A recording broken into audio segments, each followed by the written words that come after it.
Hi, this is Goldie with Low Vision Chef. Today I want to talk to you about cutting boards. Picking the proper cutting board is very important. First off, you have to take into consideration your visual impairment. The color and the lighting and the color of your countertop plays into this. So, safety features play into it.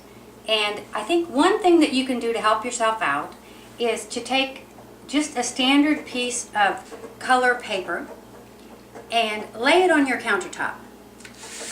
This will help you choose. Now, does that look good to your eyes?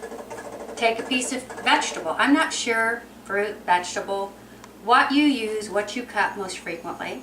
Lay it up against it. How does that color contrast with your countertop and with the vegetable that you're going to be cutting? Does this help you to be able to see this more clearly? And then test with different colors.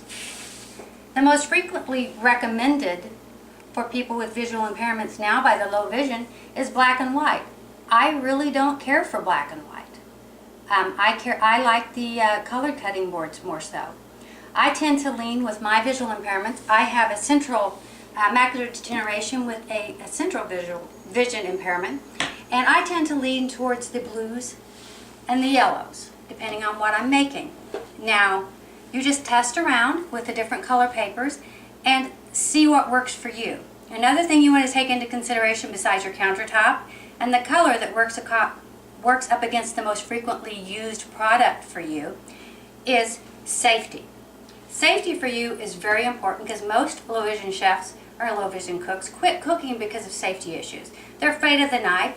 They're afraid of just cooking in general. They're afraid of getting burned. They're afraid of getting cut. So you don't want a cutting board that slides around on you. The cutting boards we carry on Low Vision Chef are cutting boards that stay in place. They have 300 little feet. They hold into position. We have them in large cutting boards, and then we have them in small bar boards for small tasks on the counter as well. Our small bar boards, because they're small, and generally for small bar boards you use like for a lemon or a small sandwich, they are white and then they have a black outline, which helps you. And I'm going to turn around and grab that. This helps it stand out against most surfaces a bit. And they also have the gripping. So once you take into consideration the color that you like, whatever color that might be, take into account the aspects of the safety. Now, if you have a cheaper cutting board that doesn't have the gripping power, please do something for yourself, like take a standard paper towel, dampen it.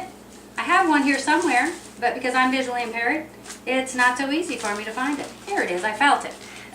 Take that standard paper towel, just dampen it under the faucet, wring it out a bit, lay it out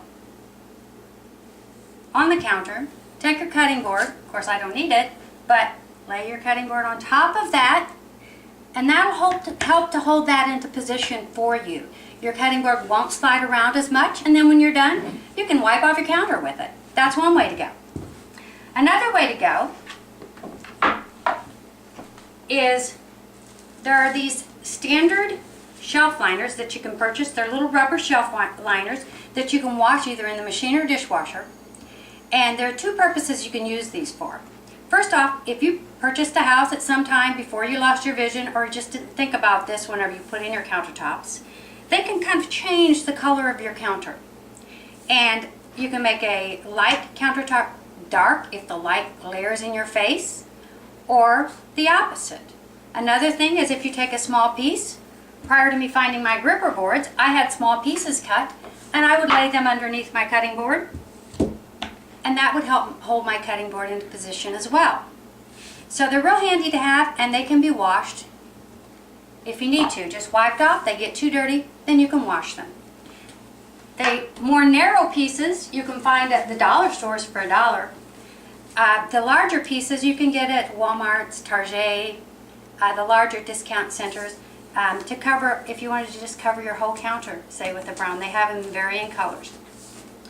I hope this was helpful information for you today, and keep safe and keep cooking. Thank you.